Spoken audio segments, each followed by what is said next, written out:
aujourd'hui, je reçois Hugo, qui est le fondateur de Noesis, donc une agence IA. On va rentrer dans les coulisses du coup de son agence, ce qu'il fait au quotidien, comment il en est arrivé là, sur justement le lancement de son agence, sur la partie tech, sur la partie acquisition client. On va vraiment rentrer dans le détail de ce qu'il fait. Et vous allez voir qu'il y a pas mal de contenu croustillant qui va être délivré tout au long de cette interview, vu ce qu'on vient de se dire avant de démarrer les caméras. Super, bah écoute, merci pour l'invitation Avec et plaisir. je suis très, très heureux d'être là et de pouvoir échanger avec toi. Je t'en prie, avec plaisir. Est-ce que tu peux nous expliquer ton parcours, du coup, ce que Ouais, tu fais en ce moment, comment t'en es arrivé là, du coup, ce que tu faisais avant aussi? ouais. Donc du coup, aujourd'hui, ça va faire bientôt un an et demi, on va dire. Donc avec mon associé, du coup, qu'on a développé Noesis. Donc nous, on implémente l'IA en entreprise, tout simplement. Donc pour la faire courte. Comment on en est arrivé là et comment j'ai lancé cette agence? Alors il faut savoir que moi, initialement, donc j'ai fait des études, j'ai fait un master en finance de marché. Et j'ai toujours eu un petit peu cette âme entrepreneuriale, si tu veux, mais jamais vraiment su. J'avais jamais vraiment eu d'idée de quoi lancer, etc. Donc, j'ai fait moi, mon stage de fin d'études ici à Paris en banque privée. Et avec des amis, etc., on a lancé une boutique e-commerce à l'époque. Donc, c'est un truc qui était assez répandu. Et je pense qu'il y en a pas mal qui, dans leur parcours, ont lancé Ouais. à un moment donné une boutique ou acheté une formation, etc. Donc ça n'a pas énormément fonctionné, mais j'ai appris pas mal de choses, notamment aussi vis-à-vis des ads sur Facebook. Ouais. Donc, ça on en reparlera, mais c'est assez important aussi aujourd'hui. Euh, donc ça, et puis ensuite, moi je suis parti aux US un an. Ce qu'il faut savoir, c'est que pendant mon master, du coup, j'avais déjà fait une césure de 6 mois à Miami. Ok. Et donc vraiment, j'étais dans une école de langue, etc. C'était pas vraiment très sérieux, mais quand j'y suis reparti, donc j'ai trouvé un visa dans une société qui faisait une société de business intelligence. Donc rien à voir avec la finance. Et moi, je voulais retourner là-bas plus pour faire du business. Alors, c'est un grand mot, mais j'avais bien aimé en fait la vibe des US et ouais, enfin le lifestyle si tu veux, mais aussi Ok. un peu le cadre qu'il y avait, qui est hyper motivant. Parce que tu vois des trucs que tu n'as pas forcément l'habitude de voir C'est en pas le même France. lifestyle qu'en France, Ouais, hein, yes. exactement. Et puis, ouais, c'est les buildings, tout ça, c'est un peu, tu vois, le rêve américain. Moi, j'étais toujours un peu un bandeur des US, mais du coup, c'était un peu le rêve d'y être. Ok. Et du coup, en parallèle de ce stage-là, j'ai lancé mon premier, on va dire, vrai business avec lequel j'ai fait de l'argent. Donc, c'est une agence SMMA. Ok. Donc, voilà, agence marketing digital. Je pense qu'aujourd'hui, pas vraiment besoin d'expliquer. Je pense que pas mal de gens connaissent. Et c'est comme ça que j'ai fait mes premiers 10K par mois net vraiment dans ma poche. Donc, après, bon, j'ai pas réussi à tenir sur la longueur, mais bon, c'est la première fois que j'ai atteint ce step-là. Et donc après, moi, je suis rentré en France, mon visa a expiré et je suis parti un peu en Asie. Enfin, j'ai voyagé un petit peu à droite à gauche parce que l'avantage du business en ligne, c'est que tu peux un peu voyager à droite à gauche. Là, t'étais encore en master, en césure, les 6 mois Non, de... là, c'était fini. En fait, Là, en c'était gros, t'as après. fini ton master et après, tu t'es lancé dans Ouais, l'entrepreneuriat à c'est fond, ça, quoi. exactement. Ouais, Pourquoi exactement. t'as pas continué dans la finance? C'est une bonne question. Enfin, moi, j'avais toujours un peu, pas idolâtré, mais j'avais toujours trouvé ça un peu, enfin, tu vois, sexy. Tu Ouais. vois, on a un peu la vision Loup de Wall Street, etc. Et je m'intéressais beaucoup. Tu vois, j'allais un peu à l'époque, j'allais sur les graphes, etc. J'avais un peu fait de crypto, tu vois, tu t'imagines un peu être un trader, tu vois. Mais donc, du coup, j'étais en stage d'asset management, tu vois. Ok. Et donc, du coup, j'étais enfin, c'était un bon stage en soi. J'étais en front office pour ceux qui font de la finance, ils reconnaîtront. Et donc, du coup, j'étais avec des équipes qui gèrent vraiment, tu vois, les portefeuilles, tu vois, des clients de la banque. Et je trouvais ça cool, mais tu vois, c'est un bureau, enfin, c'est un taf très. T'es au bureau tous les jours, tu vois, t'es derrière un Excel, Mais trop t'es derrière des boulot un peu. graphes. Ouais, exactement. Mm. Et en fait, je voyais des gens qui étaient dans mon équipe, qui avaient, tu vois, 40 ans, 50 ans, et qui se plaignaient un peu, tu vois, de cette routine et de Ouais. cette vie, et qui parlaient des fois un peu avec des regrets, tu vois. Et ça m'a un peu fait tilt, et je me suis dit, ok, enfin, c'est un peu, entre guillemets, une voie qu'on met beaucoup en avant, parce que même vis-à-vis des écoles de commerce, etc., tu vois, on met beaucoup en avant ce parcours-là vers la finance ou vers le conseil, etc. Mm. Mais au final, quand tu y es et que tu es dans un bon stage et que tu vois un peu la vie entreprise commencer, bah ouais, bof, tu vois. Et en plus, comme j'avais été aux US en amont, j'avais ce décalage Ouais, de, ok, je tu vois comprends. Miami, les buildings, tu vois des lambeaux tous les jours, etc. Et là, tu es à Paris, ok, et tu as les gens un peu grincheux autour de toi et tu te dis, putain, merde, c'est ce qui m'attend dans les 40 prochaines Ouais. années. Et là, tu C'est te dis, ça. ok. Et donc, c'est un peu ça, en fait, après, qui fait que, même si j'ai continué après à être en stage aussi, bah, je me suis dit, ok, il faut que je tente des choses Que t'entreprenes, quoi. et que j'entreprenne, quoi, voilà, tout Ok. simplement. Voilà. Donc, t'as démarré e-commerce. Ouais, Après, agence SMA, t'as fait tes 10K par mois. c'est ça. Net, poche. Ouais. Et après, qu'est-ce qui s'est passé? Et bah après, ce qui s'est passé, c'est que bah déjà, l'agence MMA, ça fonctionnait moins bien. enfin, j'ai pas réussi, tu vois, à maintenir ce rythme-là. OK. Et en parallèle, bah, je commençais vraiment beaucoup à m'intéresser à l'IA. Mais je pense que de manière générale, depuis 2023, je pense que Ouais, ChatGPT est ouais. sorti, tu vois, c'est sur une pente ascendante Mmh. ouais, beaucoup de gens en parlent. Et enfin, moi, je me suis intéressé naturellement. Je voyais commencer à voir des gens faire du contenu dessus. Et naturellement, en fait, je me suis dit, bah, pourquoi pas pivoter, tu vois, le business model et au lieu de proposer du marketing, soit proposer les deux, du marketing et de l'IA Mmh. ou proposer directement de l'IA. Et en fait, il se trouve que bah, un été, donc c'était été 2020, je sais même plus exactement, mais je recroise du coup un ami à moi, un ami d'enfance, tu vois, OK. qui est aujourd'hui du coup mon associé. Bah, lui, il a une formation d'ingénieur, il a un peu plus, on va dire, d'appétence sur ces aspects techniques-là que moi, mais Mmh. du coup, on se dit, bah, il s'intéressait aussi à ça, on en parle, et on se dit, bah, pourquoi pas, tu vois, s'associer et allier nos forces. Et C'est donc, du quoi vos coup, forces du coup? Parce que là, du coup, alors pour qu'on comprenne bien, ouais, tu as ton agence, vous êtes 2. ouais, Est-ce qu'il y a quelqu'un qui est un peu plus du coup tech pour délivrer les projets dans les entreprises? Toi, qu'est-ce que tu fais? Est-ce qu'on peut ouais, du coup en savoir un peu plus sur ça? Et surtout, qu'est-ce que vous délivrez ouais, aux entreprises? clairement. Alors, du coup, bah, au début, on se dit, bah, on va faire tout, enfin, on va tous les deux avoir un peu la casquette multifonction. Donc, tu vois, au début, sur les premiers projets, moi aussi, je l'aide aussi, tu vois. Donc, enfin, nous, on fait beaucoup de no-code, N8N, etc. Donc, bah, je me forme aussi, tu vois, il faut que je comprenne OK. aussi ce que je fais. Et aussi, j'avais le projet, tu vois, de faire du contenu. Donc, je me suis dit, bah, je vois beaucoup de gens faire du contenu sur N8N, il faut que faut que je me mette à la page. Donc, typiquement, au début, on fait ça tous les deux. Et concrètement, on recherche en fait chacun dans nos réseaux mutuellement, si on connaîtrait pas des gens qui ont une entreprise ou Mmh. tu vois, ou à qui on pourrait leur proposer quelque chose, tu vois? Et heu en fait, finalement, lui, il a fait un parcours, donc un master en ingénierie, mais du coup, orienté génie civil. D'accord. Bah, du coup, il a fait de l'audit financier à KPMG, mais dans la branche et dans la filière des, boîtes, génie civil. Et il a fait après conducteur de travaux dans une boîte, tu vois? Assez OK. niché. Et donc en fait, comme il a des connaissances dans le BTP, même de par sa famille et moi aussi du coup, j'ai un membre de ma famille qui a une société de BTP. On se dit: «OK, allons, dans cette niche-là», parce qu'on va, bah, pouvoir potentiellement voir nos premiers clients même s'ils sont gratuits. Mmh. Et puis, ça nous permettra de nous faire la main et on va potentiellement aussi réussir à parler leur jargon, donc ce sera plus simple. Donc au début, c'est comme ça que ça se passe. Et notre premier client, typiquement, on l'a comme ça. OK. Donc c'est une connaissance de ma famille du coup qui a. Tu leur vends quoi? Alors du coup, nous, on leur vend quoi? Bah, typiquement, en fait, comme on les connaît bien, du coup, Ouais. enfin, moi, c'est un membre de ma famille, du coup, bah, on va le voir, on lui dit typiquement, «C'est quoi ta journée type? Qu'est-ce que tu fais?» Je sais Audit, tu lui as fait un audit en fait? ouais, voilà, en gros, je lui ai fait un audit Ouais. sans lui dire vraiment, avant l'heure, tu vois? OK. En gros, je lui fais un audit, voilà, pour résumer. Et typiquement, bah, ça va être, du tri d'email, l'automatisation d'email.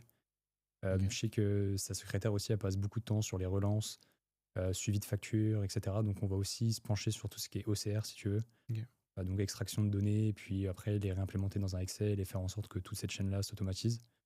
Donc globalement, ouais, c'est ça qu'on lui vend, donc tri d'email, extraction de données des factures, et aussi, bah, lui permettre d'avoir un suivi clair de ses chantiers. Donc tu vois, il reçoit beaucoup de factures, soit de fournisseurs, lui après il envoie des devis ou des factures, Mmh. que tout en fait soit classifié par chantier et qu'il puisse avoir une vue un peu plus claire, tu vois, de ce qu'il fait. OK. Parce que, enfin, je fais une petite pirouette, mais typiquement, enfin, on sait qu'il y a beaucoup de sociétés dans le bâtiment qui font encore un peu à l'instinct ou qui n'ont pas vraiment de suivi. Ouais. Et donc, du coup, on s'était dit: «Tiens, c'est une bonne idée», et voilà, que c'est pas comme ça, c'est parti, quoi. Ouais, tu analyses d'abord le marché, tu te rends compte de d'où sont les besoins et après tu attaques quoi. C'est ça exactement, et après, OK. ça peut te permettre d'aller dans une niche ou pas.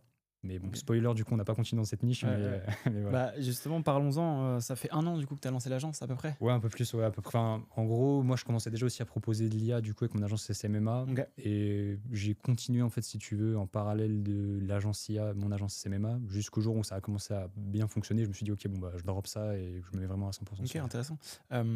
Qu'est-ce qui s'est passé du coup pendant 1 an et demi, depuis le démarrage Ouais, jusqu'à aujourd'hui? Est-ce que tu as eu des périodes où au début c'était un petit peu plus difficile de faire de l'acquisition? ouais, Quel chiffre tu as fait du coup par période? Si tu peux ouais, nous parler de ça? ouais, ouais, clairement. Donc, bah, concrètement, au début, comme je t'ai dit, du coup, le premier client, on l'a fait gratuitement. Ouais. Donc, l'idée pour nous, c'était bah, déjà de proposer, de livrer un projet, une solution qui fonctionne, et tu vois, sans avoir forcément trop la pression du début où bah, tu fais payer, mais bon, Mmh. comme tu te fais un peu la main, c'est un peu, tu vois, compliqué. Donc ça, c'est dès les 2 premières semaines, finalement, comme on connaissait la personne, bah, on a réussi à avoir ce premier client. Donc c'était une bonne chose. On s'est dit: «OK, c'est bien, au bout de 2 semaines, on a déjà notre premier client». Et après, niveau de l'acquisition, bah, on a fait un peu, je pense, que tout le monde fait. Donc, on a fait de l'emailing. Donc, typiquement, nous, comme on ciblait au début cette niche des artisans, on s'est dit, bon, bah, on va aller scraper du lead, enfin des Ouais. contacts et des emails en ligne. Et puis, on va essayer d'envoyer des campagnes. Donc, on est parti sur Instantly et à faire du volume tous les jours. Et ça fonctionnait pas vraiment bien, tu vois. Donc, on a Ok. eu un peu une période de doute au début. On s'est dit, OK, comment on va faire finalement pour nos clients. Et puis au final, finalement, petit à petit, à force de persévérance, on a eu nos deuxième puis troisième clients. Euh, D'ici combien de temps à peu près du moment où tu as. ouais, donc pour resituer, je crois que c'était après au moins 1 mois et demi, je pense. Ok. Donc on va dire que au bout de 2 semaines, on a notre premier client. Après, on continue à faire de la prospection, à faire des emails, etc., même à envoyer des messages, à continuer à sonder notre entourage. Et là, du coup, on a notre deuxième client. Et donc là, en fait, c'est une société, en fait, c'est pas vraiment du BTP, mais ils installent, en fait, si tu veux, des bungalows. Ok. Et ils ont un besoin au niveau des agents vocaux, en fait. Et tu vas voir que ça. Enfin, je t'expliquerai un peu pour la suite Ouais. pourquoi après on a switché sur les agents vocaux. Mais donc, du coup, lui, il reçoit beaucoup d'appels parce qu'il fait de la publicité en ligne. Il reçoit beaucoup d'appels. Il y a des gens qui vont sur son site, qui remplissent des formulaires. Et comme il a plusieurs business aussi en même temps, il n'arrive pas trop à gérer. Et donc, du coup, bah, on va en fait se pencher sur les agents vocaux. Je crois à l'époque, en France, c'est pas un sujet qui est encore trop. Aux US, oui. Aux À US, l'époque. énormément. Enfin, Ouais. moi, je voyais déjà, tu vois, des influenceurs faire du contenu dessus. Ouais. Et des mecs faire du. Enfin, ouais, mettre en avant l'outil, etc. Et puis surtout parce que les voix anglaises, c'était beaucoup plus performantes qu'en Ouais, France. c'est On clair. va pas se cacher. Et ouais, donc typiquement, bah, c'est le premier client payant, si tu veux. Je crois on lui facture 1 000 € de setup. Ok. Donc nous, on est plutôt hypé, tu vois. On se dit, OK, c'est pas mal, tu Tu as vois. débloqué quelque chose, quoi. Tu as vendu un produit dans l'IA, Exactement, quoi. ça te débloque Ouais. quelque chose. Et puis tu dis, OK, c'est faisable, tu vois. Et ceux qui disent qui font des vidéos qui disent, ouais, j'ai vendu telle solution à 3 000, 4 000, tu dis, Ouais. OK, bon, peut-être c'est faisable. Ouais. On n'est pas encore arrivé à ce stade-là, mais on se dit, c'est faisable. Et on a un récurrent, je crois aussi, bon, qui est pas énorme, je crois, de 100 € du coup, pour. Enfin, Pour l'abonnement, la qui est l'abonnement maintenance du coup, bah, qui est l'abonnement si tu veux pour de l'agent ces vocal. outils. Ok. Donc, du coup, si tu veux, nous, on facture un abonnement avec un nombre de minutes inclus. Mm. Et bah, forcément, nous, après, on met notre marge, tu vois. Donc, Ok. Parce que voilà. là, ton business model, du coup, avec l'agence, c'est de facturer du one shot, donc des implémentations, Ouais, et tu fais payer, du coup, en classique d'une agence, il y a du coup de la maintenance ouais. pour Ouais, c'est gérer le ça. projet. Et de la maintenance et également aussi bah, du récurrent aussi pour tout ce qui est agents vocaux. Parce que du coup, au fur et à mesure, et donc ce premier client-là nous a un peu débloqué, si tu veux, la Ok. suite. Et on s'est dit, mais ok, en fait, pourquoi on fait pas aussi, tu vois, des agents vocaux? Et c'est aussi comme ça en fait que ça m'a amené à faire le contenu que je fais aujourd'hui, tu vois, Mm. autour des agents vocaux en partie. Alors bien évidemment, on fait pas que ça, mais typiquement, ouais, donc tu as du récurrent. Donc comme je t'ai dit, on vend des abonnements en fait, si tu veux. Donc le setup, en fonction de ce que l'entreprise elle veut, à quoi elle veut connecter, si tu veux, l'agent vocal, parce Ok. que bon, ça peut être une simple intégration avec un Google Calendar ou ça peut être l'intégrer avec un logiciel métier ou un CRM.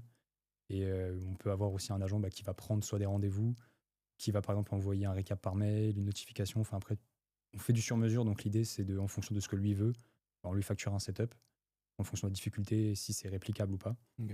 Et derrière, bah, aussi l'abonnement en fonction du nombre d'appels que lui, il estime traiter et avoir besoin, si tu veux, pour. Ok. Ok, hyper précis. Voilà.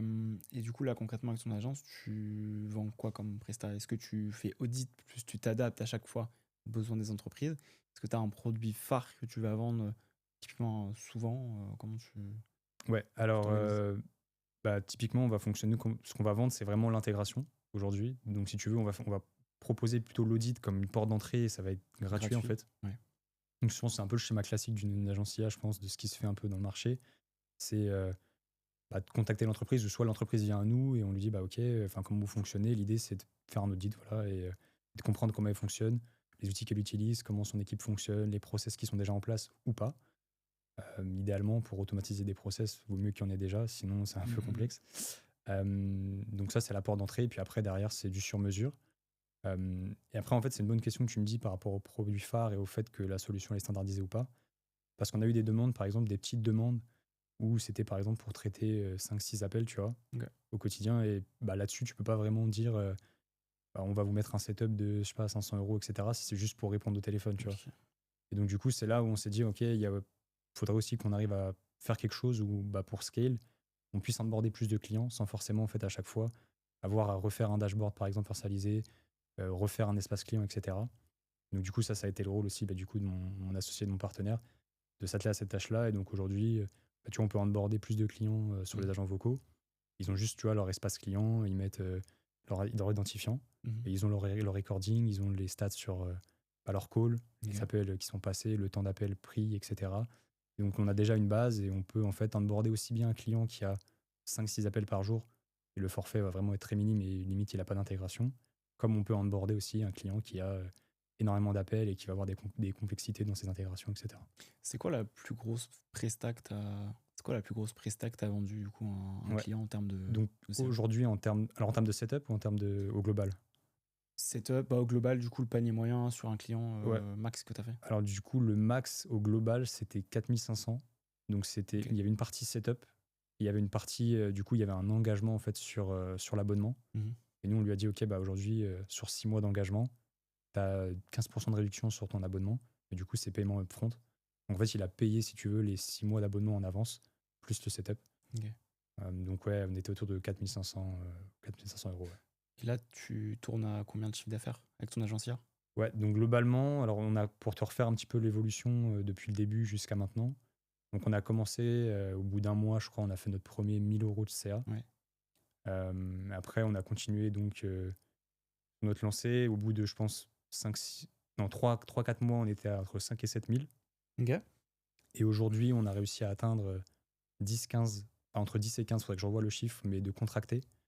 Et on a aussi, on va dire, entre 1000 et 2000 de récurrents, donc sur les abonnements, parce qu'on a, on va dire, aujourd'hui, pas loin d'une dizaine qui sont en récurrent, donc c'est-à-dire qui ont nos agents vocaux et qui payent un abonnement tous les mois. Et donc, ça nous fait forcément, tu vois, un récurrent qui tombe tous les mois. Tu Ok. Et du coup, j'ai une question intéressante par rapport à ça, parce que là, on parle chiffres, on parle de ce que tu as fait. vois. Mais comment, du coup? Comment tu trouves tes clients? C'est quoi tes sources d'acquisition? Ouais, ah bah, c'est une bonne question. Donc, du coup, comme je t'expliquais tout à l'heure au début, on s'est vite rendu compte que l'emailing, bon, c'était bien, mais c'était compliqué de enfin, de dépendre de ça et c'était Ouais. pas très prédictif. Et on va pas se mentir aujourd'hui, enfin, même aussi avec les automatisations, l'IA, etc. Il y a de plus en plus de mails. Donc, Plus en plus de mails et puis les gens finalement bah, vont pas prêter Mm. attention. Et puis, enfin, pour toutes ces raisons-là, finalement, on s'est dit que c'est un peu nul. Et donc, bah, c'est ça aussi qui m'a poussé à me lancer sur les réseaux. Donc aujourd'hui, on est sur Insta, on est sur TikTok. J'ai aussi développé du coup ma chaîne YouTube et Ok. aussi LinkedIn. Et donc du coup, moi je me suis inspiré beaucoup de ce qui se faisait aux US par rapport au format sur les agents vocaux. Donc soit faire des démos ou aussi bah, filmer sa prospection avec les lunettes méta. Là-dessus, en fait, ça nous a ramené énormément de clients. Donc au début, je faisais un peu comme tout le monde, je faisais du N8N, je faisais des vidéos démos sur N8N. Et c'était un peu compliqué pour se démarquer parce qu'il y a déjà pas mal qui le faisaient. Ça. Et après, bon, on tombe un peu dans la masse, quoi. Et Bah, donc, c'est ça. c'est difficile T'attires de. vraiment l'attention. Exactement. Et N8N, du coup, t'en penses quoi? Parce que il y a un moment où tous les agencias vendaient du N8N. Ouais, Avec Claude Code, maintenant, on peut ouais, remplacer toutes ces automatisations. Qu'est-ce que tu penses de ça? Comment le marché évolue selon toi, du coup? ouais. Bah écoute, c'est une bonne question. Je pense qu'aujourd'hui, N8N va quand même garder, on va dire, une certaine place dans l'écosystème, mais je pense pas que ça va être remplacé à 100%, tu vois, par Claude Code. Ce serait Mhm. mentir de dire ça, tu vois. Je pense qu'aujourd'hui, avec Claude Code, tu peux développer, je pense que c'est très bien pour tout ce qui est code et développer, tu vois, des applications, des mini-apps ou même des mini-SaaS, tu vois, Mhm. auxquels tu peux intégrer, tu vois, des agents IA que tu crées sur N8N. Et finalement, aujourd'hui, tu peux packager le tout bien mieux et bien plus facilement qu'avant. Donc aujourd'hui, finalement, le défi, c'est pas. Et l'objectif, finalement, c'est pas de vendre qu'un simple agent IA que tu as fait sur N8N, mais c'est de combiner, si tu veux, plusieurs outils entre eux pour faire un package. Et donc, nous, si tu veux, c'est un peu ce qu'on fait aussi, tu vois, avec les agents vocaux, parce que finalement, les agents vocaux, c'est une forme d'agent IA, si tu veux. Ouais. Mais l'idée, c'est de le compiler avec bah, soit un CRM dédié, un CRM Ok. personnalisé, et d'autres agents qui vont être interconnectés et vraiment, tu vois, avoir un système IA complet automatisé. Complet pour les entreprises. Ouais. Ok, hyper intéressant. Euh, c'est quoi, du coup, les next steps de ton agence? Là, tu fais 10-15K par mois. Ouais.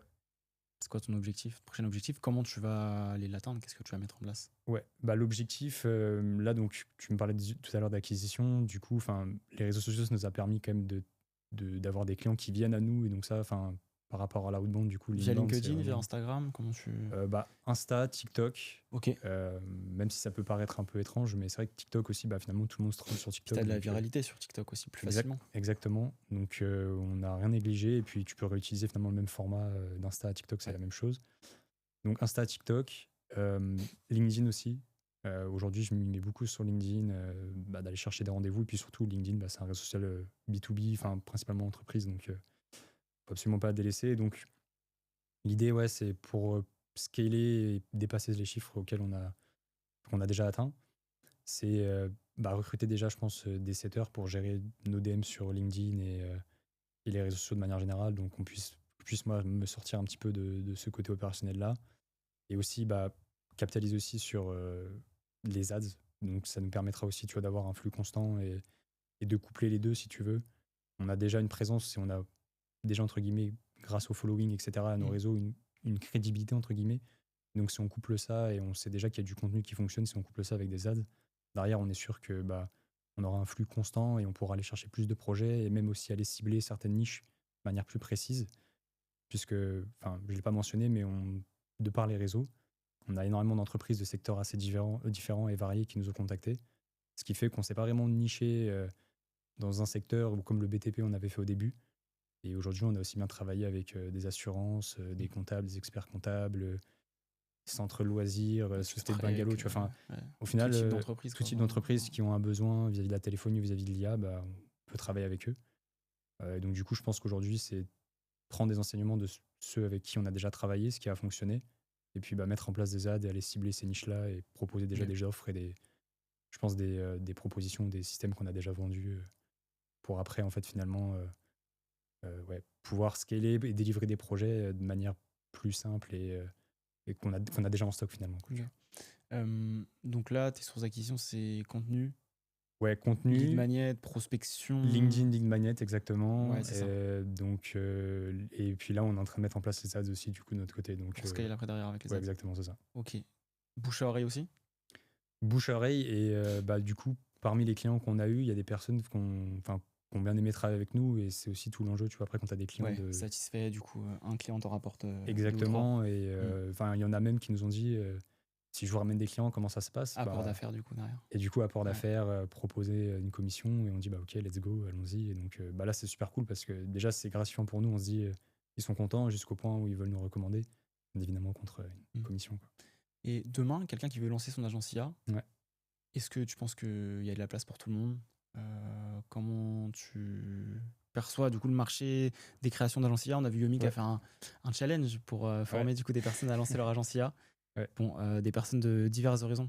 Mais Ouais. qu'est-ce que tu penses du coup de ça? Donc 2 questions un petit peu là que je te pose en Ouais. même temps.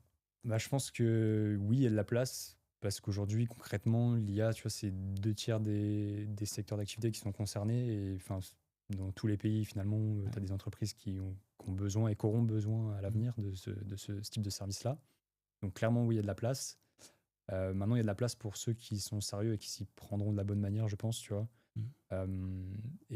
Par rapport, du coup, au bootcamp de Yomi, je pense que moi, je l'ai vu d'un bon œil, puisque ça a permis de, si tu veux, démocratiser ce business model-là, de valider, si tu veux, et tu vois, de dire, OK, les gars, ça fonctionne, c'est une opportunité. Mm. Maintenant, je pense que ça a ramené un petit peu des opportunistes et qui n'ont peut-être pas forcément une vision long terme, mais qui se sont dit, OK, c'est une opportunité de faire du cash Ouais, rapidement, ouais, ouais. et du coup, on y va. Là-dessus, je pense qu'il faut mettre en garde ceux qui se lancent là-dedans, et que s'ils se disent, OK, on va faire déjà beaucoup de cash très rapidement, euh, se trompent, parce que je pense que dans tout business aujourd'hui, il y en a qui vont y arriver rapidement, d'autres un peu moins, mais les agences IA, c'est un game de confiance, savoir inspirer de la confiance à l'entreprise avec qui on va travailler. Mm. Puisqu'aujourd'hui, en fait, il y a beaucoup de demandes, mais il y a aussi beaucoup d'offres qui se créent. Et pour de démarquer de la concurrence, avoir de la trust, finalement, de la confiance. Et, et oui, avoir les codes, si tu veux, en B2B, en entreprise, parce que c'est pas du B2C, c'est pas. Il y a certains codes à avoir quand même, à se Mm. comporter avec un chef d'entreprise, Mm. ou avec. Et dès lors qu'on va taper ou discuter avec des entreprises qui sont qui sont structurées, qui sont déjà bien établies, on est sur des ETI, etc. Tu vois, c'est pas un business TikTok où, tu vois, tu peux parler C'est de ça. manière, tu vois. Donc, il y a des gens qui vont se lancer, je pense, et qui vont se faire un peu les dents et se casser un petit peu la gueule, et vite se rendre compte que c'est pas fait pour tout le monde, ou du moins, il faut avoir un certain sérieux pour le faire, quoi. Pour le faire. Ouais. Il y a de la place quand même il y a de la place pour les personnes qui le font sérieusement, Bien sûr. avec de la discipline, un bon plan, des bons process. Bien sûr, et puis de la résilience aussi, qui ont une vision et qui se disent, OK, concrètement, aujourd'hui, l'IA, c'est pas un effet de mode, c'est pas une trend, c'est une tendance de fond, je pense, qui va accompagner les 5, 10, 30 prochaines années, tu vois. Mm. Donc, à partir du moment où tu pars avec cet état d'esprit-là, déjà, tu es dans le bon état d'esprit, et surtout, il y a plein d'opportunités qui vont se créer. Et finalement, se mettre dans ce marché-là, c'est une vision long terme. Et même si, par exemple, au bout de, je sais pas, 3, 4 mois, tu n'as toujours pas eu ton client, Bon, c'est un peu long, mais globalement, voilà, faut pas Il n'y lâcher. a pas de raison qu'en 3-4 mois, tu n'es pas un client, Voilà, vu exactement. la demande qu'il y a sur le marché aujourd'hui. Exactement, voilà. Si Clairement. tu t'y prends bien, il n'y a pas de Mm. raison que tu n'y arrives pas, quoi. Clairement. Il y a un nombre d'entreprises énorme en France qui ont besoin d'implémenter l'IA et j'ai vu une stat, bon, c'est pas forcément les entreprises, là, c'est plus les particuliers, mais il y a 85% des gens dans le monde qui n'ont jamais utilisé l'IA encore. Oui, oui, j'ai vu Tu l'as le vu. graphe avec Ouais. les petits cubes, là, Donc, etc. c'est fou. Ouais. Ouais, non, c'est fou. Et puis, du coup, je pense que toi aussi, c'est ce que tu essaies de faire un petit peu, de démocratiser l'IA et de montrer un petit peu l'opportunité que c'est. Oui, Notamment pour complètement. C'est ce qu'on est en les. train de faire Ouais, avec Denem, avec Simon, du coup, qui est le ok. CEO de Denem Labs. Ouais, Donc, dans Denem Labs, il y a déjà plus de 25 consultants IA qui bossent dans des entreprises. Et moi, je m'occupe de la partie, du coup, académie pour ok. aider un maximum de personnes à se lancer sur le métier de consultant IA.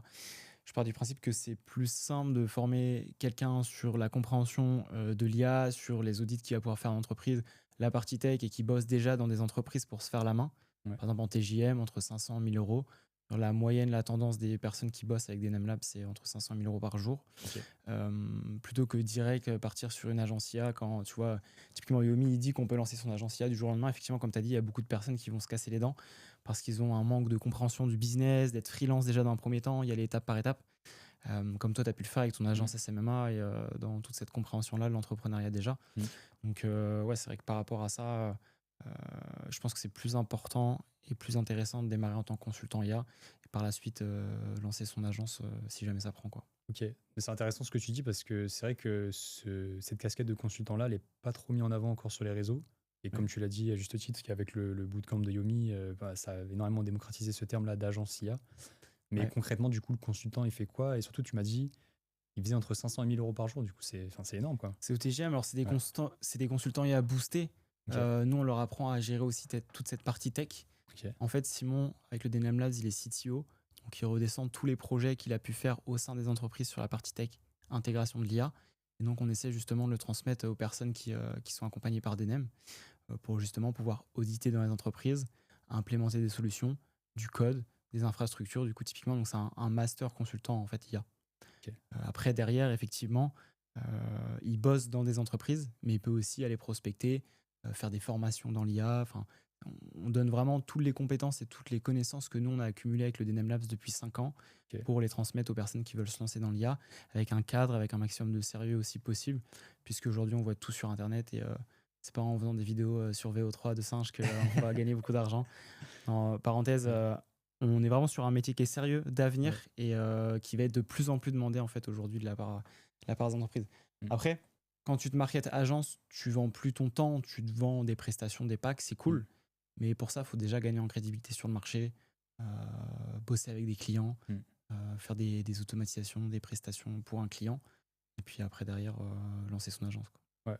Non, mais clairement, et puis, je pense que les deux, au final, sont complémentaires dans le sens où aujourd'hui, moi, je le vois, et quand je parle avec des entreprises, il y en a beaucoup de personnes, en fait, qui sont en phase de recherche, de compréhension, et qui ont besoin, si tu veux, d'avoir une personne comme un consultant IA pour se former, pour comprendre, en fait, ce qui est possible. C'est ça. Et elles ont souvent besoin d'avoir cette compréhension-là avant de passer à l'implémentation et à l'intégration d'une solution et de faire appel à un prestataire, tu vois, pour une solution. Exactement, c'est ça. Et je rajouterais qu'aussi, il y a un bon nombre d'entreprises qui ont peur de travailler avec des agences IA aujourd'hui, c'est une réalité. Plus l'entreprise va être importante, plus ils vont avoir de freins sur prendre une agence IA pour bosser, intégrer niveau sécurité, confidentialité des données.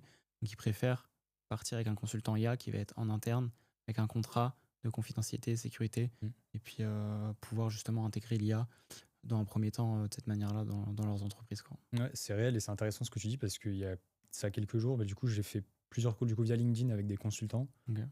Donc, c'est souvent des personnes qui ont un background de consultant assez fourni, qui ont travaillé dans des cabinets, tu vois, de consulting assez connus et qui aujourd'hui se reconvertissent, on va dire, en tant que consultant IA pour justement conseiller les entreprises. Ouais. Et je parlais avec une personne justement qui me disait qui avait travaillé dans une entreprise, dans une filiale, je crois, d'Airbus ou autre, mais qui me disait que ils avaient étudié certaines possibilités d'intégrer l'IA, mais qui préféraient en fait faire appel à des consultants et après internaliser cette chose-là. Et c'est complètement logique parce qu'ils ils sont beaucoup plus rigides, même vis-à-vis de leurs données et de leurs compétences en interne. Ils n'ont pas forcément envie de confier ça à n'importe qui. Et même nous, on l'a vu, on a fait un premier call, donc c'était un R1, on va dire, mais avec des membres d'une équipe de la société Natixis, donc une société d'investissement, enfin une banque d'investissement du groupe BPCE. Et typiquement, vers LinkedIn, on est rentré en contact avec eux et puis on a fait un premier call. Et donc, c'était vraiment une équipe de l'entreprise qui gérait en fait beaucoup de données via les appels téléphoniques, etc. Donc, c'était énormément de data sur Excel. Ils faisaient beaucoup de choses à la main. Ok. Et ils s'étaient dit, on pourrait intégrer du N8N et faire quelque chose avec ça. On était rentré en discussion avec eux, mais quelques temps plus tard, ils nous ont recontactés, ils nous ont dit, on a apprécié l'échange, mais on a consulté notre DSI et maintenant, finalement, on préfère faire ça en interne Mm. et trouver une solution. Donc, C'est ça.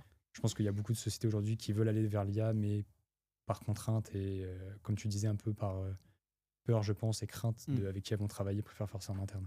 Ouais, c'est ça. Là, clairement, Simon, du coup, mon associé sur Denem, il reçoit des demandes toutes les semaines pour placer des consultants IA dans leur boîte, dans des boîtes, quoi, Ok. dans des grands comptes. Mais il y a personne sur le marché, en fait. Il y a beaucoup de profils tech, beaucoup de profils consultants, comme tu l'as dit, Ouais. mais pas assez experts dans l'IA vraiment pur et dur. Ouais. Et sur les offres qu'il reçoit, il y a marqué 5 ans d'expérience, mais aujourd'hui, Personne n'a 5 ans personne n'a d'expérience 5 en ans IA. d'expérience. Ouais. Donc c'est pour dire qu'il y a une vraie place à prendre, un vrai CV à construire aussi sur le plan pro dans l'IA.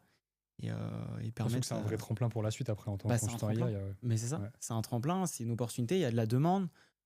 Simon il est sollicité toutes les semaines, tous les consultants qu'on a nous chez Denam ils sont placés. Donc ouais, c'est une très belle opportunité pour se reconvertir, se lancer dans l'IA. Et donc du coup là concrètement, si quelqu'un il veut devenir consultant IA, Ouais.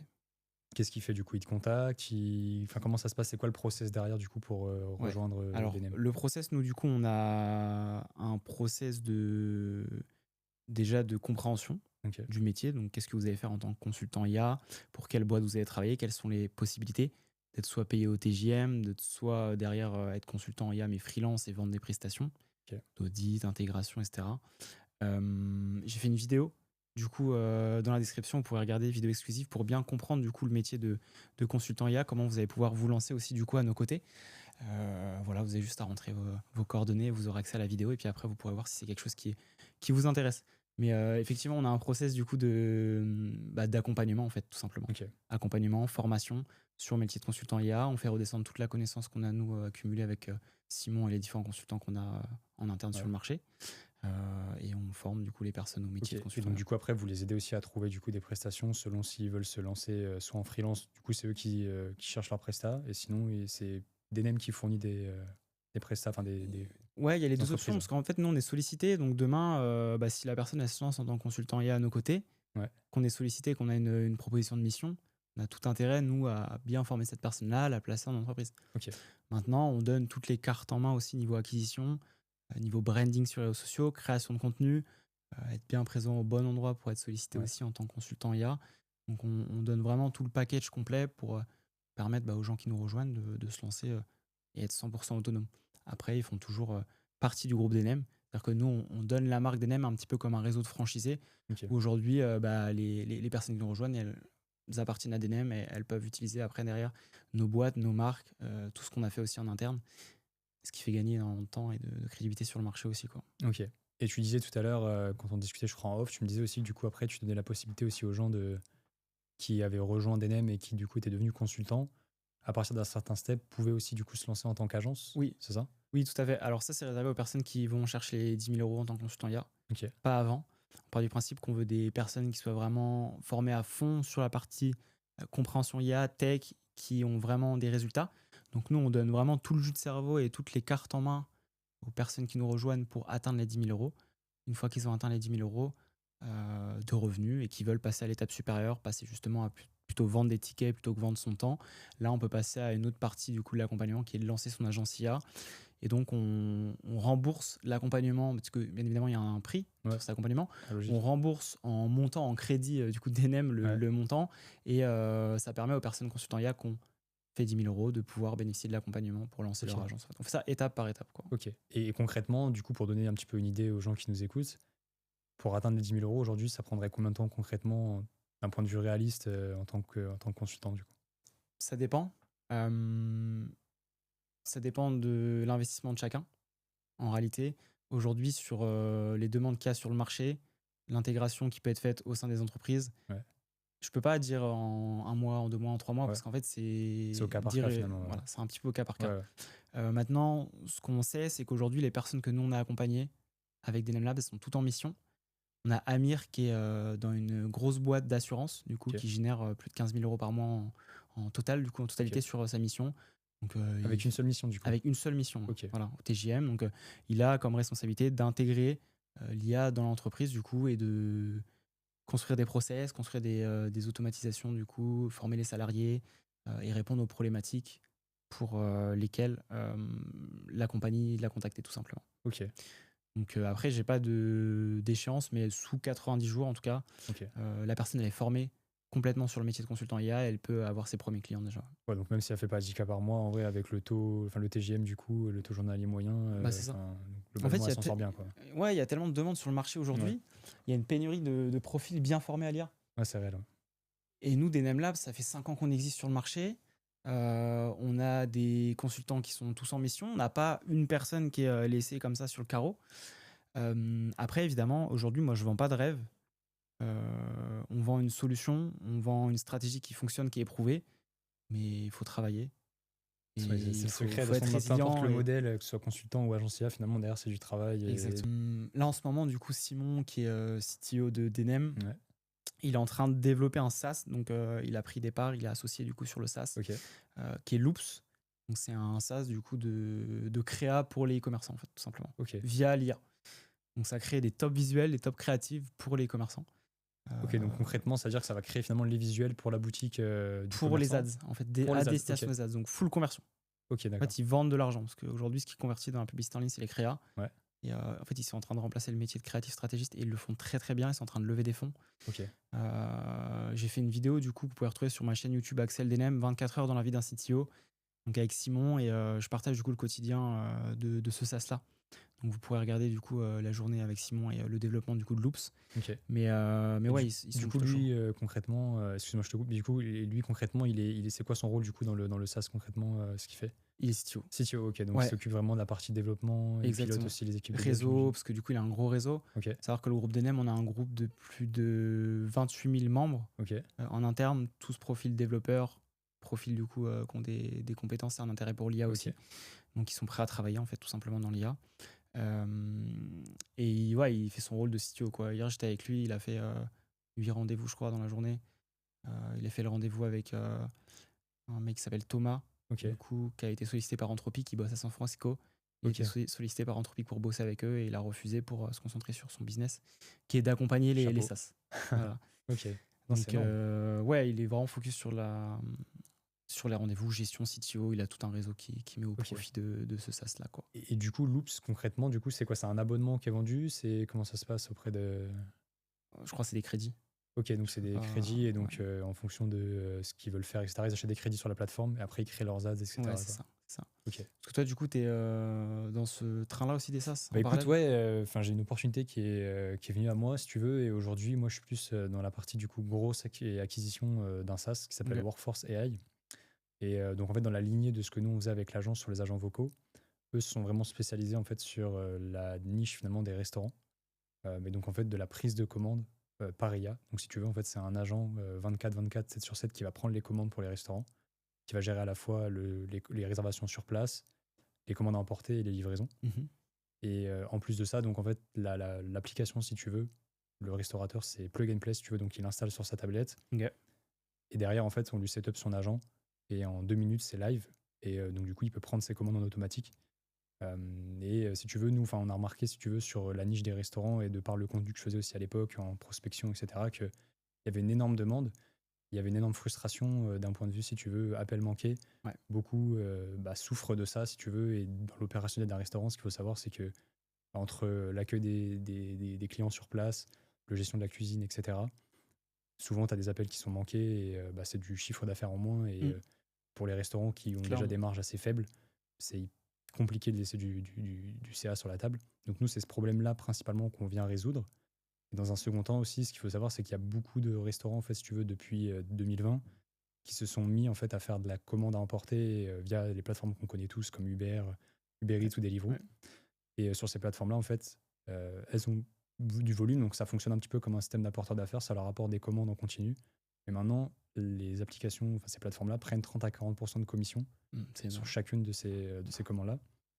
Donc nous, en fait, ce qu'on propose aussi, c'est au restaurant, finalement, d'avoir un canal de commande en direct où il peut garder l'accès à sa data client et il peut ensuite l'exploiter en mettant en place, par exemple, des campagnes de SMS ou des campagnes WhatsApp pour finalement favoriser l'achat en direct et la commande. Et demain, les clients peuvent simplement en fait appeler l'agent à n'importe quelle heure pour faire soit des précommandes ou pour commander à emporter ou en livraison. Et ils ont leur commande dans une minute sans attendre, sans attendre au téléphone ou sans devoir rappeler parce que ça a loupé complètement. Donc Ah, ouais, c'est non, plutôt pas mal. ouais, c'est plutôt pas mal et franchement, on a l'objectif, tu vois, aujourd'hui, on s'intègre avec des restaurants et des chaînes qui sont quand même assez connues, comme Chamas par exemple. On a quelques points de vente qu'on a commencé à intégrer, aussi Pizza Cozy, Pizza Hut. Ok, pas mal. Donc tu vois, on arrive à accrocher des franchisés et après, l'objectif, c'est de pouvoir se déployer sur toute la chaîne en France et ailleurs. Ok. Du coup, si on revient sur le métier de consultant IA, Ouais, toi, qu'est-ce que tu en penses ouais. de cette opportunité de se lancer sur le métier de consultant IA? Est-ce que tu penses qu'il y a une énorme demande aussi sur le marché? Comment tu perçois du coup cette opportunité? Comme je te disais tout à l'heure, du coup, moi, je trouve que c'est hyper complémentaire finalement avec la demande qu'il y a aujourd'hui sur le marché. Dans un premier temps, en fait, se former et de comprendre finalement en fait, le raz-de-marée qu'est l'IA, parce qu'on en entend Mm. parler un peu partout. Mais je pense qu'aujourd'hui, il y a un petit peu ce flux d'informations qui est constant et continu. Et tu le sais, enfin, il y a des mises à jour ou des nouveaux modèles qui sortent constamment. Ouais, Donc pour une personne finalement qui est novice dans l'IA, qui a une entreprise ou qui a un besoin dans son activité, mais qui n'est pas forcément branchée tous les jours à suivre l'activité, c'est ça. elle a besoin en fait de faire appel à un expert pour se former, comprendre en fait ce qui est possible et pouvoir ensuite agir et l'implémenter dans son entreprise. Donc je pense aujourd'hui, comme tu l'as dit à juste titre, c'est, je pense, un rôle ou un poste même qui va être incontournable dans les années à venir. Et je pense que ouais, c'est clairement finalement un rôle aujourd'hui qui est délaissé et qui amène finalement à être davantage connu et être mis en avant, je pense, parce que c'est pour toutes ces raisons-là, quoi, finalement. Ok. C'est quoi le lifestyle d'un CEO d'agence IA?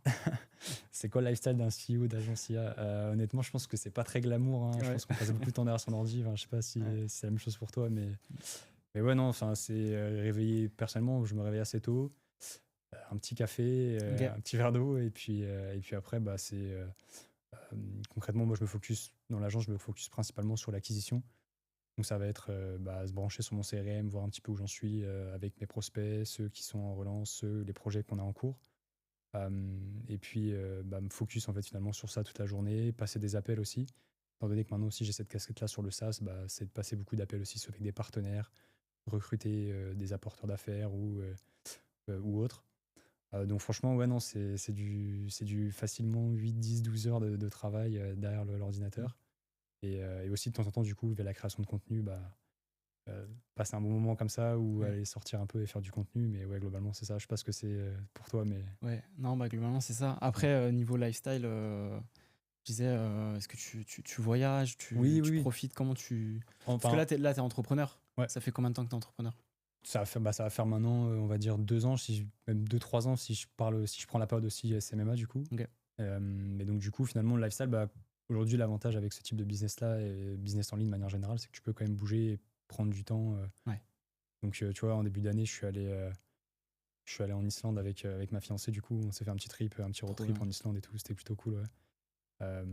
Et donc, j'ai pu continuer quand même un peu à bosser, mais en rythme ralenti. Et Mm. ça, c'est cool. Et puis, on s'est fait aussi un petit week-end, tu vois, à Marrakech il n'y a pas longtemps. Ok. Donc, ponctuellement, tu vois, après, on peut bouger. Et même si demain, tu vois, elle me dit, je vais aller à tel endroit, tant qu'il y a une connexion Wi-Fi en soi et que je peux passer des Mm. appels, je peux bosser. Donc, ça, c'est plutôt Ok. cool, en vrai. Et t'es pas fait pour le salariat, du coup? C'est un bien grand mot de dire ça, mais ouais, je Ouais. pense que, enfin, moi, personnellement, en tout cas, comment je l'ai ressenti, c'est que quand j'ai fait ce stage-là, je me suis dit, mais en fait, je pense que j'ai plus de potentiel que ça. Mm. Et j'ai envie de tenter des choses, j'ai envie de prendre le risque en fait d'avoir plus finalement, parce que si on prend pas le risque de se lancer, Ouais. on sera entre guillemets un peu capé, tu vois, par les règles et finalement les limites qu'impose le salariat. Donc ouais, non, moi je pense, enfin, j'aime bien rêver et me dire, ok, peut-être un jour, Ambitieux. voilà, c'est l'ambition Ouais. globalement, quoi, tu vois. Enfin, je pense que tu partages un peu cette vision-là et c'est un petit peu aussi toi ce qui t'a amené un peu à te lancer dans tout ça, non? Ouais, tout à fait. Moi, j'ai jamais été salarié. Bon, hormis, j'ai fait une alternance Ok, chez Kudak, ok, ouais, l'agence de publicité en ligne. Par ça, j'ai jamais été salarié. J'ai tout de suite entrepris. ouais, Donc, c'était assez récent, hein, parce que c'était en 2023, ok, 3 ans. Mais c'est vrai quoi, avoir un patron, en fait, je trouve que pour moi, c'est dans la personnalité, tu vois. ouais, Depuis toujours, je suis comme ça. ouais, Et après, il y a beaucoup de personnes qui se sentent comme ça, qui se sentent entrepreneurs, qui n'ont pas envie d'avoir un patron ou qu'on leur dise quoi faire, mais Ouais, c'est qui dans les passent. tripes un peu, quoi. C'est dans C'est, les tripes, ouais. mais il y en a aussi beaucoup qui sont comme ça, mais qui restent salariés parce qu'ils ont peur en fait. Mm, mm. C'est Oui, ils quoi n'arrivent que pas à franchir le tu. cap et à prendre le risque finalement de se Voilà, lancer. c'est Ouais, ça, parce que ouais. c'est une prise de risque malgré tout. Et Mm. moi, ça m'est arrivé de faire des mois à 5 chiffres, des mois à zéro. Ouais, Tu mais vois, enfin, pareil, tu vois, on partage, je pense, faut être prêt finalement en fait à ces hauts et ces bas et se dire que bah il y a pas forcément de filet de sécurité au début et c'est que ça, bah tu peux très bien faire un gros mois et puis après derrière redescendre, etc. c'est ça. Et du coup, t'avais commencé par quoi toi du coup il y a 3 ans? Moi, j'ai fait du freelance, j'étais freelance en fait. Ok, J'étais head of sales freelance, donc j'ai bossé avec des infopreneurs, des ok, formateurs du coup, pour développer la partie du coup acquisition, conversion. Donc ok, avec de l'ADS, du coup, comme j'avais l'expérience chez Kudak, et la partie du coup recrutement, setter, closer, formation. Et du coup, depuis un an, je suis à fond dans l'intelligence artificielle. Je me suis associé à Simon du coup, ouais. pour développer du coup cette partie académie. Ok, donc toi du coup actuellement dans cette académie, dans DN Academy, DNM Academy, pardon, c'est quoi ta casquette aujourd'hui? C'est quoi ton rôle globalement du coup? Aujourd'hui, je suis CEO de Dynam Academy. Ok, Donc, mon rôle, c'est de mener le projet du coup à bien. Donc, je gère la partie formation, je gère la partie recrutement aussi des ouais, coachs qu'on va retrouver dans le programme. Et cette partie aussi satisfaction et délivrabilité derrière. Parce que c'est bien de faire de la formation, mais c'est bien d'avoir des résultats. ok. Donc voilà. Qu'est-ce que tu conseillerais, toi, à quelqu'un qui veut se lancer sur le métier de consultant IA, mais qui ne sait pas comment s'y prendre? Qu'est-ce que je lui conseillerais? Bah, passer par DNM Academy. Ouais. Non, mais plus sérieusement, bah, déjà, je pense qu'il faut avoir comme une appétence pour l'IA et être curieux de base, je pense. Ouais. Parce qu'en tant que consultant, il faut quand même bah, très régulièrement se mettre à jour, voir un petit peu les actualités, ce qui se passe et savoir aussi analyser et décortiquer un petit peu de ce que j'appellerais du FUD, c'est un petit peu un terme en finance, mais du bruit un peu autour de l'IA, tu vois, et de comprendre un petit peu vraiment ce qui se passe. Et puis derrière, bah, potentiellement aussi se faire accompagner et se rapprocher en fait de personnes qui sont déjà passées par là et qui accompagnent un peu les consultants comme vous faites du coup avec Mm. DNM Academy. Je pense que c'est bah, une bonne chose. Et puis ne jamais rien lâcher finalement si par exemple la personne veut être consultant freelance, bah, de aussi se dire que ça va être de l'acquisition, ça va être du temps, de chercher ses missions, etc. Mais Mm. globalement, toi, qu'est-ce que ce serait ton conseil du coup pour une personne qui se lance en tant que consultant? Euh, Alors pour moi, l'opportunité de devenir consultant IA, c'est la meilleure opportunité du moment, très Ouais, clairement. Surtout les profils qui vont être en reconversion. Pourquoi? Parce que c'est un métier qui sera pas remplacé d'ici là. Toutes les entreprises ont besoin du coup d'experts de l'intelligence artificielle pour justement intégrer des processus dans leur entreprise tout simplement. Moi, le conseil que je donnerais à quelqu'un qui veut se lancer en tant que consultant IA, c'est déjà d'être persévérant, d'avoir la résilience évidemment. Comme tu viens de le dire à juste titre, c'est de s'intéresser et d'être en veille constante sur l'IA. Euh, et puis ça fait sens, puisque quand on veut se lancer consultant IA, souvent on veut faire cette transition dans l'IA. mm, Il y a beaucoup de profils de développeurs aujourd'hui qui galèrent à trouver des missions en tech. mm, Tu m'as cité l'exemple tout à l'heure d'un consultant qui était devenu consultant IA. mm. C'est un bon sujet, puisque aujourd'hui, ça recrute dans l'IA, moins des fois dans la partie dev, et on le voit avec Claude Cowork aussi, Mm. qui fait pas mal de choses. Euh, Ouais, Ça peut vite remplacer des missions de dev, quoi. clairement, j'ai vu pas mal de CEO de boîtes aux US dire carrément que bah, ils embauchaient plus de juniors ou Ouais, c'est ça. il y avait plus vraiment d'intérêt à recruter des juniors, etc. Parce que bah, avec Cursor ou même avec Claude Cowork ou Ouais. Claude Code, tu pouvais faire tellement de choses que bah, ça remplaçait un junior en fait, tu vois. Donc, je sais pas si toi, tu as déjà utilisé Claude ou, Tous les jours. ouais, tous les jours, je pense. Ouais. Enfin, maintenant, c'est devenu un peu addictif. Je vois Ouais. tout le monde en parler, etc. Mais c'est vrai que tout ce que tu peux faire aujourd'hui, Mm. finalement, bah, justement, et ça va être important et ça rejoint un peu le métier de consultant, c'est que il faut suivre un petit peu toutes ces avancées, toutes ces nouveautés qui arrivent sur le marché, aussi les comprendre pour pouvoir après mieux orienter, tu vois, les entreprises. C'est ça. Et surtout aussi, c'est par rapport, moi, je voulais avoir un peu ton avis sur ce que tu pensais d'OpenClaw. Mhm.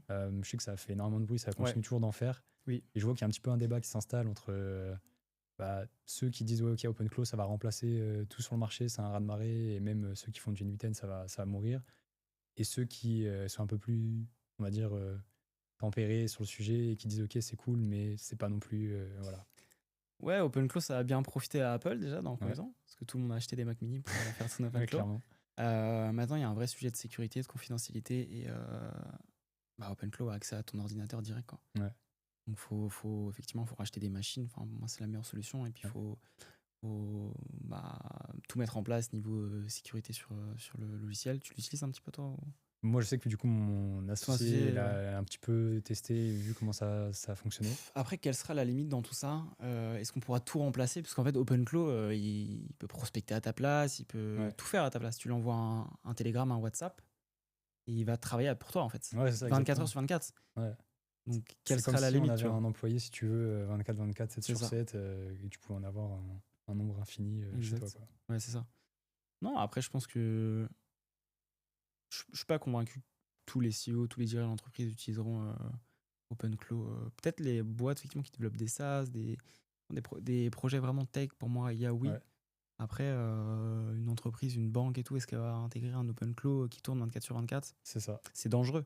Enfin, Surtout, ce qui est intéressant, c'est que du coup, tu peux le programmer, en fait, de ce que j'ai compris, de ce que j'ai vu, tu peux le programmer pour certaines tâches et lui dire certaines choses. ouais, Mais ça va pas être, par exemple, comme un système, on va dire, automatisé qui bah, tourne toujours en 24 7 sur 7 en arrière-plan. Et lui, il faut quand même, tu vois, lui donner les instructions. Et comme, en fait, si tu veux, ça dépend aussi du coup d'un LLM, d'un modèle derrière. S'il comprend mal une instruction ou il y a quelque chose qui est erroné un petit peu dans les instructions que tu lui envoies, bah, ça peut en fait tout faire flancher. Et donc, il faut vraiment être bon dans comment le mettre en place et comment le setup. Et je pense que bah, là, encore une fois, le job d'un consultant, c'est de dissocier un petit peu le bruit qu'il y a autour de ces c'est technologies. ça. Oui, c'est puissant, mais c'est puissant que pour ceux qui vont réussir à bien l'installer, bien le mettre en place et maîtriser en fait l'aspect sécurité, comme tu le disais, Mm. pour éviter finalement que ce soit contre-intuitif et que ça fasse l'effet inverse, quoi, si tu veux. Donc, Ouais, je suis assez d'accord. En fait, tu te mets à la place d'un dirigeant d'entreprise aujourd'hui. Il y a du bruit partout. On parle mm, d'IA tous les jours. C'est difficile de savoir qui croire, à qui mm, faire confiance. Est-ce que je dois faire appel à une agence? Est-ce que je dois prendre quelqu'un en TJM? En fait, on est quand même au tout début de tout ça, tu vois. ouais, clairement. Ouais. Clairement, ça va Ouais, super vite. ouais, Et je trouve que c'est hyper important de rester en veille aussi sur toutes les nouveautés. ouais. Tu vois, OpenClaw, c'est une nouveauté, ça vient d'arriver. Claude Code, c'est pareil. Qu'est-ce que ça sera dans 6 mois, un an? Et du coup, ton avis par rapport à ça, toi qui gères une agence IA, comment tu perçois toutes ces opportunités-là? Est-ce que tu t'adaptes du coup dans ton quotidien sur justement le delivery au sein des Ouais. entreprises? Comment tu gères ça? Bah, je pense que d'un point de vue delivery, c'est une bonne opportunité, c'est une énorme opportunité. Parce que tu peux maintenant délivrer en fait des projets beaucoup plus complexes Hmm, et très rapidement. c'est ça. Et aujourd'hui, bah, quand tu utilises Cloud Code, complètement, enfin, concrètement, c'est hyper puissant et ça te résout des problèmes ou enfin, des bugs que tu avais qui maintenant bah, se résout en 5 minutes. Donc ça, c'est d'un point de vue de délivrabilité, c'est énorme. Après, je pense pas vraiment que Cloud Code, en fait, ça va être vraiment, ça va remplacer, si tu veux, tous ces systèmes d'automatisation et tous les process automatisés que nous, on a pu mettre en place, par exemple. Et je pense que ça va être un formidable assistant pour les tâches du quotidien et que Hmm, maintenant, hmm, finalement, en ça. fait, bah, toutes les petites tâches à très faible valeur ajoutée, déjà, je pense que bah, toutes les agences IA qui comptaient finalement automatiser des emails, etc., bah, c'est fini pour elles, tu vois. Parce que Claude, demain, ou même d'autres vont pouvoir le faire très facilement Hmm. et tout cet écosystème-là, finalement, sera reconnecté entre eux. Mais par contre, sur des systèmes, on va dire, plus complexes, même par exemple sur de la voice AI, comme nous, c'est un petit peu l'expertise qu'on a, je pense que là, il y a encore de la marge et je pense qu'il y a quand même des choses à faire en tant qu'agence IA demain et que Claude Code ou OpenClaw ne vont pas tout remplacer.